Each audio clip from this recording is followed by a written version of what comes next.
Am I wrong for blowing up at my wife for going to her gender reveal appointment without me? My wife and I are expecting our first baby together. We made an appointment to find out the gender of the baby. To me, this was very important because I have hopes for a boy. Unfortunately, the day of the doctor's appointment, I had to attend my friend's birthday that I remembered last minute. I asked my wife if we could cancel the appointment and go another day, but she looked shocked that I even considered canceling the appointment and going to my friend's birthday. She said canceling the doctor appointment was off the table because these appointments are restricted to a specific time and date and we can't miss it, so she'll go alone. I told her no because that'd be selfish of her.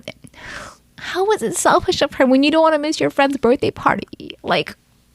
I told her no because that would be selfish of her, and besides, this will ruin the news of finding out if the baby is a boy or a girl. She cut the discussion and told me to go to the birthday party. I did, and then later found out that she didn't cancel the doctor appointment and went with her mom. I came home seething and blew up at her. I started arguing with her about going behind my back and doing this without me. She said it wasn't her fault that I prioritized a party over my child. I told her I didn't prioritize anything. She literally could have canceled and we would have went another day, but clearly she was trying to steer the fight to a direction where I looked like the neglectful and irresponsible one. We fought some, then she said I'm probably angry with her because it's a girl, but I responded that she was wrong. She went outside the room claiming I was stressing her out. Now she's acting like I owe her an apology on top of everything else, but I feel upset like I was deceived by her. So am I the asshole? You could have taken your wife, found out the gender, dropped her home, and then gone to the party late. 2 birds, 1 stone, multitasking. You didn't want to do that, so for sure you are. Your friends there, these times with your babies are very limited. Why would you not pick your kid? You think your friend would have been upset? Absolutely not. Actually, how old are you? It doesn't even say it. I can't speak.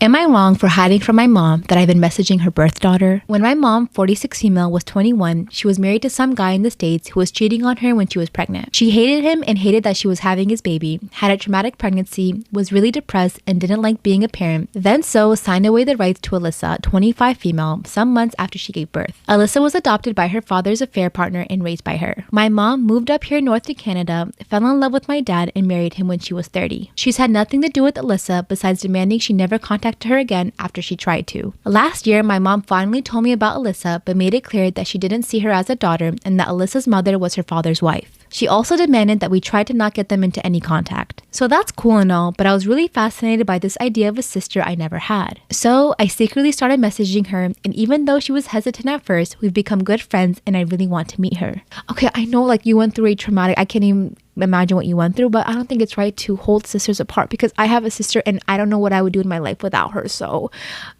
everyone deserves a sister. If you have it, give it to her. She's also become really successful in her field and works at the University of Toronto, which is where I want to go. I'm not going to lie, I really look up to her and would love to follow in her footsteps. And Toronto is a lot better of a city than the one we currently live in. The problem is that I left my phone unlocked yesterday and my mom freaked out when she saw that I was talking to her. She pointed out that she didn't want a reunion or me talking with her and that we aren't family and doesn't want my siblings to know before they're my age. I felt really bad because she started crying a lot, more than I've ever seen before. My dad told me it would all be okay, but he's been the one dropping me off to school, even though it's always been my mom. I've been wondering if I'm the asshole from hiding from my mom that I've been messaging Alyssa. So, am I?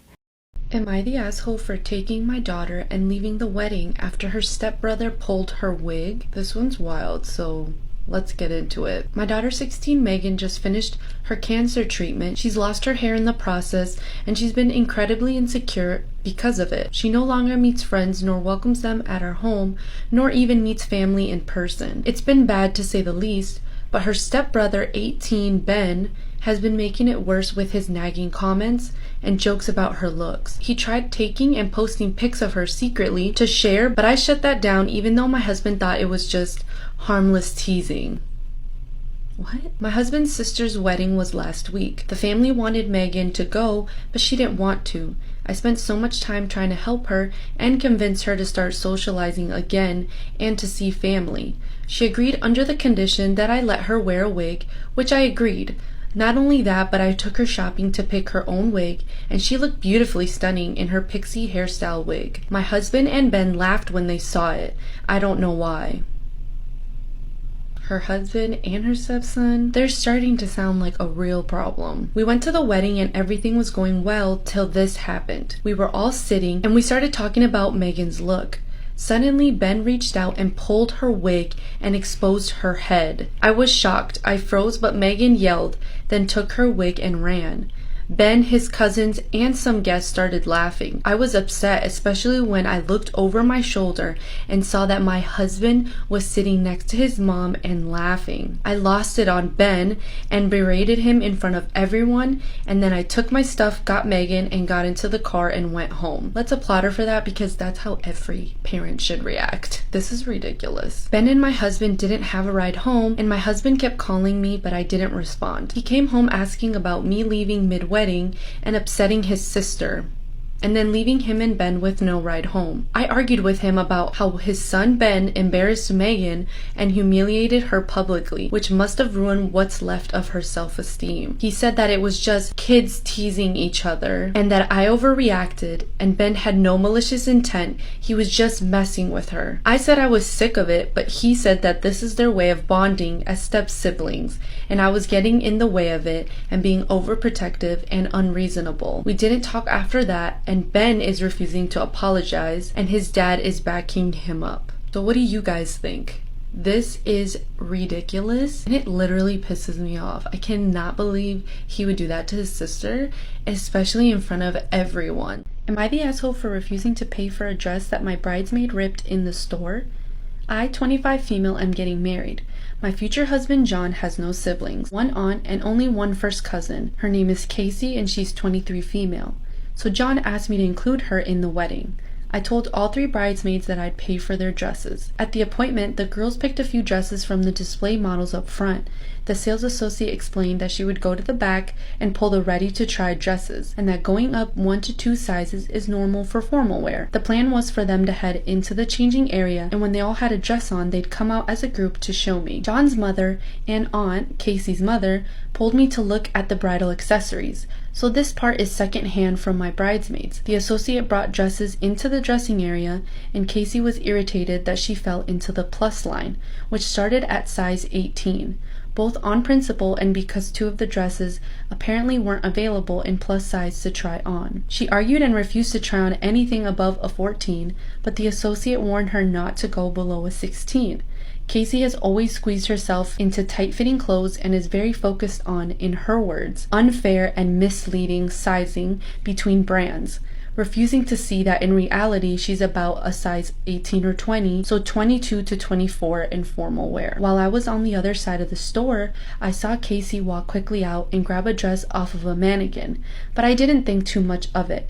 However, the sales associate pulled me aside and told me that a $250 charge for a dress that ripped would be added to my bill. Since I was taking care of everything, when I went to talk to Casey, I found her struggling to zip a too small dress, and the size 14 dress, the one she grabbed, was hanging up and had burst open at the side. I told Casey politely but firmly that I wasn't going to pay for the damaged dress and that she would need to cover the cost herself, to which she insisted that it was my job to do it.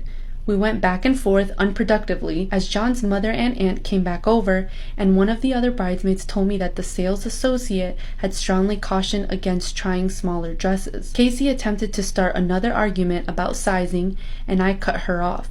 I told her that there's no way in hell she's a size 14, and I don't care if she believes it out in the real world, but for the purposes of this trip and my wedding, I needed her to accept that. Casey angrily went back into her dressing room and refused to come out, and her mother told me to just pay the $250 since Casey was still an apprentice at the hair salon and didn't make that much money. My bridesmaids backed me up, but Casey's aunt, and to a certain extent John's mother, essentially said that Casey wouldn't be there around these dresses in the first place if it wasn't for me. Casey's mom ultimately paid for the damaged dress, but am I the asshole? So what do you guys think? Who's the asshole in this situation? Make sure to comment below and follow for more story times. Bye guys!